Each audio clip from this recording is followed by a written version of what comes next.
So kapag pinapalitan to, switch na to, ignition switch to sa ang tawag sa lumang modelo ng sasakyan. Pero ngayon, start stop switch na siya, push button. Dati susi dito, ignition switch. Ngayon, tatanggalin muna natin tong cover na to sa ibabaw. Nakaharang to dito sa clip. Okay? Then aalisin lang natin tong garnish na to, AC panel switch. Garnish, ayan, tanggal din. Then para matanggal natin to. Kasi yung ano lang yan eh. Clip lang yan eh. So ito yung bago. Ito yung bago. Ito yung bago. Naka-clip lang yan dun. Ayan. Tsaka yung connector ng wire. Okay? So ito yung bago. Alright? So far buo siya galing sa parts. Kaya na-inspect na natin na buo.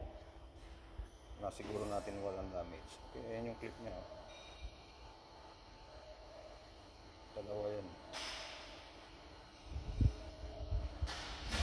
So bubuksan na natin yun.